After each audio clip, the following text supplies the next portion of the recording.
আসসালামু আলাইকুম গাইস, আপনারা সবাই কেমন আছেন?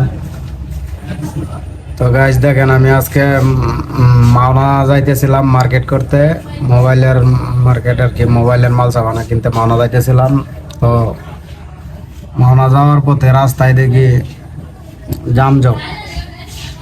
তো আমি বাসে উঠে বসে রয়েছি, বসে থাকলে বাস যাইতেছে না। পরে হাঁটতে হাঁটতে অনেকক্ষণ গেলাম, যাওয়ার পরে দেখি গার্মেন্টস শ্রমিকরা আবার এই কালার পেশনের গার্মেন্টস শ্রমিক মনে করেন রাস্তায় নেমে গেছে আন্দোলন করতে। বিষয়টা হইলো, এখন পর্যন্ত সরকারি ডিসিশন দেওয়ার পরেও এখন পর্যন্ত কোম্পানি তার আর বেতন বাড়ায় নাই।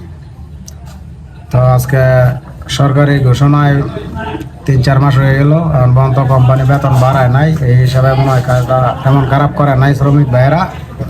তো বাকিটা চলুন আমরা দেখে আসি। এই যে দেখেন, এই যে সব শ্রমিক রাস্তায় নাইমা রাস্তাঘাট ব্লক করে দিছে। আমি প্রায় মিনিমাম 20 টাকা ভাড়া আমি হেঁটে হেঁটে আসলাম।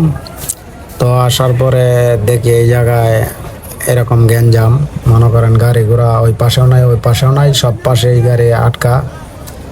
তো ওই যে এই জায়গায় এখন পুলিশ আসছে, পুলিশ এসে দেখতেছে বিষয়টা কি হয়েছে। ওই যে দেখেন মোটামুটি হালকা পাতলা ভাঙচুর হয়েছে। এই যে গাছের ডালাপালা কাইটা ভাঙিয়ে দেবেন। এই যে পুলিশ, এই যে পুলিশ ভাইরা তাদেরকে মানতেছে না আর কি। তাদের দাবি পর্যন্ত মানে কোম্পানি না কিছু বলে নাই, তো তারা এবার মানতে রাজি না। এই যে দেখেন সব শ্রমিক ভাই এনে নেমে গেছে, কোনো পাশে কোনো রিক্সাও নাই, কোনো বাসও নাই। তো দেখেন, তো কোম্পানি তো কাজা সরকারি ডিসিশনে এখন পর্যন্ত বাড়ানোর কথা ছিল বেতনটা, সব পেট্রোতে কিন্তু বেতন বাড়াই দিয়েছে আমরা জানি, কিন্তু এই জায়গায় এখন বেতন বাড়ায় নাই, যার ফলে তারা আজকে আন্দোলনে নামছে। তো দেখেন, এই যে দেখেন, এই যে জায়গায় দেখেন, এই যে হাজার হাজার বাস ট্রাক দাঁড়ায় রয়েছে, তারা মানে যাইতে পারতেছে না, গাড়ি আটকায় মনে করেন ভাঙচুর করার চেষ্টা করতেছে। তো এখন পুলিশের সাথে হয়তো একটু নীরব আছে।